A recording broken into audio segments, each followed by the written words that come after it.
and welcome back to Asylum Learning. It's me Jamshad, you can call me JD. സംഭവം ശരിയാണ്. ഈ ഒരു type of questions ഉറപ്പായിട്ടും ഈ വരുന്ന ഓണം എക്സാമിന് നിങ്ങൾക്ക് എക്സ്പെക്ട് ചെയ്യാം. കാരണം അൺനോൺ പാസേജ്, അതായത് നിങ്ങൾക്ക് ഒരു പരിചയവും ഇല്ലാത്ത, നിങ്ങൾ ആദ്യമായിട്ട് കാണുന്ന ഒരു പാസേജ് നിങ്ങൾ അങ്ങോട്ട് തന്നിട്ട് അതിൽ നിന്ന് ക്വസ്റ്റ്യൻ തരും. പക്ഷെ അത് നമ്മൾ പലപ്പോഴും കണ്ടതാണ്. പക്ഷെ ഈ ട്രിക്ക് ഉപയോഗിച്ച് കഴിഞ്ഞാൽ നിങ്ങൾക്ക് A+ നഷ്ടമാവില്ല. ആ ഒരു ക്വസ്റ്റ്യനിൽ നിന്നുള്ള മാർക്ക് നിങ്ങൾക്ക് ഉറപ്പായിട്ടും കിട്ടും. അതിനുവേണ്ടിയാണ് നമ്മൾ ഈ വീഡിയോ ചെയ്യുന്നത്. നമുക്ക് എക്സാമിലൂടെ ആ ഒരു ട്രിക്ക് അങ്ങോട്ട് പറയാം. ഡെഫിനറ്റ്ലി നമുക്ക് സെറ്റ് ആക്കാം. അതിനു മുമ്പ് ആദ്യമായിട്ടാണ് ചാനൽ കാണുന്നുണ്ടെങ്കിൽ സബ്സ്ക്രൈബ് ചെയ്യുക, അല്ലെങ്കിൽ ഓൾറെഡി സബ്സ്ക്രൈബ് ചെയ്തിട്ടുണ്ടാവും മിക്കവാറും, അല്ലെങ്കിൽ സബ്സ്ക്രൈബ് ചെയ്യാൻ മറന്നുപോയ ആൾക്കാരൊക്കെ സബ്സ്ക്രൈബ് ചെയ്യുക. നേരെ നമ്മൾ ആ ഒരു ലെസണിലേക്ക്, ആ ഒരു ട്രിക്കിലേക്ക് എടുക്കുകയാണ്. നോക്കിയാലോ, ഇതാണ് ആക്ച്വലി, ഇങ്ങനെയാണ് നിങ്ങളുടെ ഓണം എക്സാമിന് നിങ്ങൾക്ക് ക്വസ്റ്റ്യൻ വന്നിട്ടുള്ളത്. എക്സാക്ട് SSLC എക്സാമിന് ചോദിച്ചിട്ടുള്ള ക്വസ്റ്റ്യൻ ആണ്. നോക്കിക്കോ, ഇതേതോ ഒരു പാസേജ് ആണ്. Read the passage given below and answer the question that follow. Each question carries 1 score. ഓരോന്നിനും ഓരോ മാർക്ക് ഉണ്ട്. ടോട്ടൽ 5 മാർക്ക് നിങ്ങൾക്ക് കിട്ടും. അതുകൊണ്ട് തന്നെ ഡെഫിനറ്റ്ലി ഇത് നിങ്ങൾക്ക് വളരെ നിർണായകരമായിട്ടുള്ള ഒരു ക്വസ്റ്റ്യൻ ആണ്. നമുക്ക് നോക്കാം. ഇങ്ങനെ ഒരു പാസേജ് തരുന്ന സമയത്ത് ഫസ്റ്റ് തന്നെ ഈ പാസേജും ഫുൾ ആയിട്ട് വായിക്കാൻ നിൽക്കുന്നതിന് പകരം നിങ്ങൾ ചെയ്യേണ്ട ഒരു ട്രിക്ക് എന്ന് പറഞ്ഞു കഴിഞ്ഞാൽ ദ ഹാക്കിലേക്കാണ് നമ്മൾ നിൽക്കുന്നത്. സ്കിം ദ പാസേജ് ഫസ്റ്റ് തന്നെ ഈ പാസേജ് വന്നിട്ട് സ്കിം ചെയ്തു. I am a book, okay. അതുപോലെ തന്നെ ആസ് എ ബുക്ക്, ഓക്കെ. അപ്പോ ഇത് പറയുന്ന സ്കിം എന്ന് പറഞ്ഞു കഴിഞ്ഞാൽ ഇത്ര ജസ്റ്റ് എന്താക്കുക, സ്കിം ചെയ്ത് വെക്കുക. ആക്ച്വലി എന്താക്കുക, മെയിൻ ആയിട്ടുള്ള ഹെഡിങ്ങൾ, അതുപോലെ തന്നെ ഓരോ പാരഗ്രാഫിന്റെ സ്റ്റാർട്ടിങ്, അങ്ങനെ മെയിൻ ആയിട്ടുള്ള സാധനങ്ങൾ മാത്രം വായിച്ചു നോക്കുക. അത് ചെയ്ത് കഴിഞ്ഞാൽ നിങ്ങൾക്ക് എന്താക്കും, quickly skim the passage to get a general idea of the topic. അതിനെ പറ്റിയുള്ള ടോപ്പിക്, അതിന്റെ ടോൺ, സ്ട്രക്ചർ, കാര്യങ്ങളൊക്കെ മനസ്സിലാക്കാൻ വേണ്ടി, അത് ഡീറ്റെയിൽ ആയിട്ട് മീനിങ് വെച്ച് സെറ്റ് ആക്കുന്നതിന് പകരം ജസ്റ്റ് ഒന്ന് നോക്കി നോക്കുക. I am a book, okay, ഇത് ബുക്കിനെ പറ്റിയിട്ടാണ്. ഐ ആം എ ബുക്ക്, ഞാനൊരു ബുക്ക് എന്നാണ് പറയുന്നത്, ഓക്കെ, അത് വെക്കാം. And as a book I was very useful tool to store information. ആ ഓരോ പാരഗ്രാഫിന്റെ സ്റ്റാർട്ടിങ് മാത്രം വായിച്ചു നോക്കുക. അപ്പൊ ബുക്കിന്റെ പ്രത്യേകതകൾ മാത്രമാണ് ഈ ഒരു പാസേജിൽ പറയുന്നത് മനസ്സിലായി. നെക്സ്റ്റ് നിങ്ങൾ ചെയ്യേണ്ട ഒരു കാര്യം എന്ന് വെച്ച് കഴിഞ്ഞാൽ റീഡ് ദ ക്വസ്റ്റ്യൻ ഫസ്റ്റ്. ആദ്യം ക്വസ്റ്റ്യൻ വായിക്കുക. നിങ്ങൾക്ക് ഏറ്റവും കൂടുതൽ സമയം സേവ് ചെയ്യാൻ പറ്റുന്ന ഒരു കിടിലൻ ട്രിക്കാണിത്. ഫസ്റ്റ് ക്വസ്റ്റ്യൻ വായിച്ചിട്ട് പിന്നീട് പാസേജ് വായിക്കുന്ന സമയത്ത് നിങ്ങൾക്ക് ഡയറക്റ്റ് ആൻസറിലേക്ക് നിങ്ങൾക്ക് എത്താൻ കഴിയുന്നു. Before reading passage read the questions. Passage വായിക്കുന്നതിന് മുമ്പ് ക്വസ്റ്റ്യൻ വായിക്കുക. This will help you to know what to look for when you read the passage more thoroughly. അതായത് നിങ്ങൾ ക്വസ്റ്റ്യൻ വായിച്ചതിന് ശേഷം പാസേജ് വായിക്കുന്ന സമയത്ത് നിങ്ങൾക്ക് പെട്ടെന്ന് കത്തും. ഓക്കെ, പാസേജ് വായിക്കാം, ഓ ഇത് മറ്റേതിന്റെ ആൻസർ ആണെന്നുള്ള സാധനം വരും. ഓക്കെ, ഇത് ആക്ച്വലി IELTS എക്സാമിനൊക്കെ, IELTS എക്സാമിനൊക്കെ ചെയ്യുന്ന ഒരു ട്രിക്കാണ്. Yes, next one, pay attention to keywords. അതിലുള്ള കീവേഡ്സ് നിങ്ങൾ എന്താക്കുക, ഓർത്ത് വെക്കുക. അത് നമുക്ക് ചെയ്യാൻ പറ്റും. Whose autobiography is portrayed here.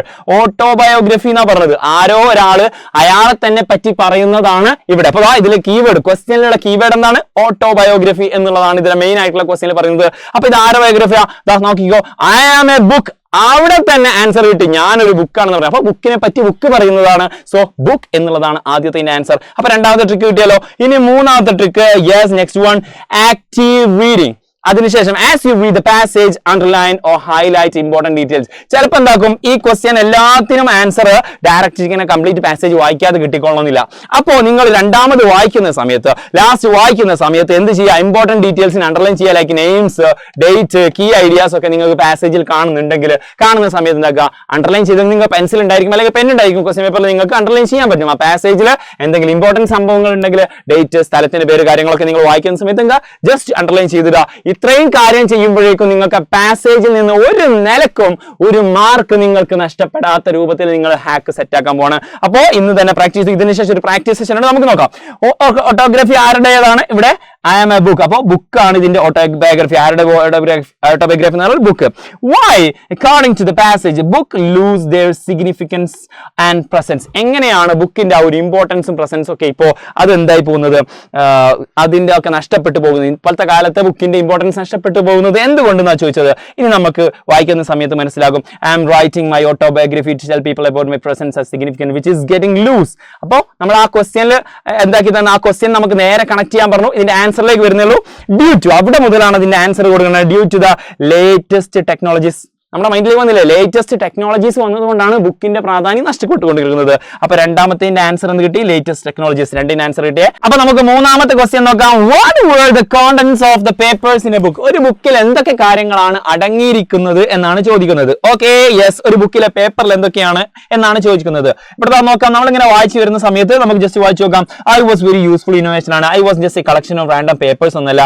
I was collection of papers that were similar in symmetry to me. അത് ഇനി അവിടെ നിന്നാണ് ഇവിടെ ഇവിടെ നമ്മൾ മെയിൻ ആയിട്ടുള്ള വേർഡ് സെലക്ട് ചെയ്യുന്നത് കോണ്ടന്റ്സ് ഓഫ് ദ പേപ്പേഴ്സ് ആണ്. ഒരു ബുക്കിലുള്ള കോണ്ടന്റ്സ് ഓഫ് പേപ്പേഴ്സ് ആണ് നമ്മൾ സെലക്ട് ചെയ്തിട്ടുണ്ട്. നമ്മളെ മെയിൻ വേർഡ് പറഞ്ഞിട്ടുണ്ട്. അപ്പൊ ദാ വരുന്നത് the paper contained written words and illustration. Written words and illustration, അതാണ് മക്കളെ അതിന്റെ എക്സാക്ട് ആൻസർ എന്ന് പറയുന്നത്. അപ്പൊ അതിനോടുകൂടി അതിന്റെ ആൻസർ കഴിഞ്ഞു.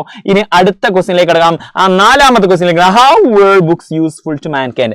എങ്ങനെയാണ് ഇത് മനുഷ്യ സമൂഹത്തിന് ഇത് യൂസ്ഫുൾ ആവുക എന്നുള്ളതാണ് നമ്മുടെ അടുത്ത ചോദ്യം. യെസ്. അപ്പൊ തന്നെ നമ്മുടെ മൈൻഡിലേക്ക് നേരത്തെ വായിച്ചിരുന്ന as a book I was very useful tool to store information എന്ന് തുടങ്ങിയിട്ട് അവിടെ നിന്ന് അങ്ങോട്ട് നമുക്ക് എന്താക്കാൻ പറ്റും? ഇതൊക്കെ നമുക്ക് അതിൽ ആഡ് ചെയ്യാൻ പറ്റിയ സാധനങ്ങളാണ്. നോക്കാം. Yes, people use to stack mean large number of place called library ഉണ്ട്. ഓക്കെ, എഡ്യൂക്കേറ്റ് പീപ്പിൾ ആണ്. I was the one who educate people about the history. അങ്ങനെ തുടങ്ങിയ കുറേ കാര്യങ്ങൾ ഉണ്ടായിരുന്നു. പീപ്പിൾ എന്താക്കുന്നു, എന്നിൽ എഴുതുന്നു തുടങ്ങിയിട്ട് മനുഷ്യന്റെ ആ ഒരു കാര്യത്തിന്, ഹ്യൂമൻ കൈൻഡിന് എത്രത്തോളം യൂസ്ഫുൾ ആവുന്ന കാര്യങ്ങളൊക്കെ കുറെ പറയുന്നുണ്ട് അവിടെ. അതിൽ എന്തെങ്കിലും 2 3 ഒക്കെ എഴുതി വെച്ചാൽ അതിന്റെ മാർക്ക് കിട്ടി. ഇനി ലാസ്റ്റ് ആൻഡ് ഫൈനൽ ക്വസ്റ്റ്യനിലേക്ക് കിടക്കുകയാണ്. Why did the quill become the greatest friend of a book? ബുക്കിന്റെ ഏറ്റവും നല്ല ഫ്രണ്ട് ക്വിൽ, നമ്മുടെ എഴുതുന്ന അതുണ്ടല്ലോ, മറ്റേ എഴുത്താണി അല്ലെങ്കിൽ നമ്മളെ മഷിയില്ലേ, മറ്റേ മഷിയിലുള്ള ആ ഒരു തൂവല്, അതായി മാറിയത് എങ്ങനെ എന്നുള്ളതാണ്. എങ്ങനെയാണ് did the quill become the greatest friend of a book? ഒരു ബുക്കിന്റെ ഏറ്റവും ബെസ്റ്റ് ഫ്രണ്ടായി മാറിയത് എന്നുള്ളതാണ് ചോദ്യം. അപ്പോൾ നമ്മൾ ജസ്റ്റ് വായിക്കുന്ന സമയത്ത് ഇവിടെ എവിടെയോ ഉണ്ടല്ലോ. Yes. Okay. My greatest friend was the quill. എന്റെ ഏറ്റവും അടുത്തുള്ള ഫ്രണ്ട്, ഏറ്റവും നല്ല ഫ്രണ്ട് എന്ന് പറയുന്നത് ക്വിലാണ്. It used to spill the ink over me. അതെപ്പോഴും എന്താക്കാറുണ്ട്, എന്റെ ശരീരത്തിൽ ഇങ്ക് ചൊരിക്കാറുണ്ട്, അതായത് എഴുതാറുണ്ട്. With such precision that it felt like a lover loving his love. അത് ആ ഒരു കാര്യം കൊണ്ട് എനിക്കൊരു ലവറിനെ ലവ് ചെയ്യുന്നത് പോലെയാണ് എനിക്ക് തോന്നാറുള്ളത് എന്ന് പറയുന്നുണ്ട്.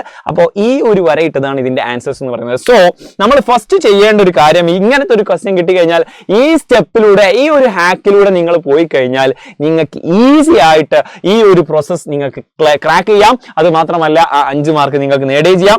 ഈ ഇൻഫർമേഷൻസ് ഒക്കെ നിങ്ങൾക്ക് യൂസ്ഫുൾ ആയെങ്കിൽ ലൈക്ക് ചെയ്യാൻ മറന്നു പോകരുത്.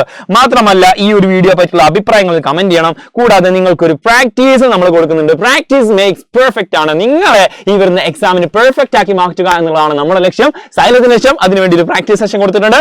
ഇവിടെ ഒരു സംഭവം കൊടുത്തിട്ടുണ്ട്. ഇതിന്റെ ആൻസർ നിങ്ങൾ എന്താക്കുക, കണ്ടുപിടിക്കുക. പറ്റുകയാണെങ്കിൽ അതും കമന്റ് ബോക്സിൽ അറിയിക്കുക. ഇതിവിടെ കൊടുത്തിട്ടുണ്ട്. ജസ്റ്റ് നിങ്ങൾ എന്താക്കിയാൽ മതി, ജസ്റ്റ് സ്ക്രീൻഷോട്ട് എടുക്കുക, എന്നിട്ട് അതിൽ നിന്ന് ചെക്ക് ചെയ്താൽ മതി. അല്ലെങ്കിൽ നമ്മുടെ കമ്മ്യൂണിറ്റിയിൽ അയക്കാൻ പറ്റുമോ ഞാൻ നോക്കട്ടെ. സെറ്റ് ആക്കാം, പവർ ആക്കാം. അതുപോലെ തന്നെ കമ്മ്യൂണിറ്റിയുടെ ലിങ്ക് താഴെ കൊടുത്തിട്ടുണ്ട്, അതിലും ജോയിൻ ചെയ്യുക. പവർ ആക്കാം ഇവിടെ ഇതാക്കുക, ജസ്റ്റ് സ്ക്രീൻഷോട്ട് എടുക്കുക. അതിന്റെ ആൻസർ ജസ്റ്റ് നല്ല ക്ലാരിറ്റി ഉണ്ടാവും. കുറച്ച് യൂട്യൂബിൽ എന്താക്കുക, അതിന്റെ ക്ലാരിറ്റി കുറച്ച് കൂട്ടിയിട്ട് സ്ക്രീൻഷോട്ട് എടുക്കുക. എന്നിട്ട് നിങ്ങൾ ചുമ്മാ ചെക്ക് ചെയ്ത് നോക്കുക. Practice makes perfect. ഓക്കെ ആണല്ലോ, സെറ്റ് ആണല്ലോ. അപ്പോൾ ഇതുപോലെ എക്സ്ട്രാ ഒരു ക്വസ്റ്റ്യനോട് കൊടുത്തിട്ടുണ്ട്. ഇത് രണ്ടും ചെക്ക് ചെയ്യാം. അപ്പോൾ ഇതിന്റെ അഭിപ്രായങ്ങൾ കമന്റ് ചെയ്യാൻ മറന്നു വരുത്. നമുക്ക് ഇതുപോലെ മറ്റൊരു വീഡിയോ ആയിട്ട് വീണ്ടും കാണാം. Until it's bye. Thank U.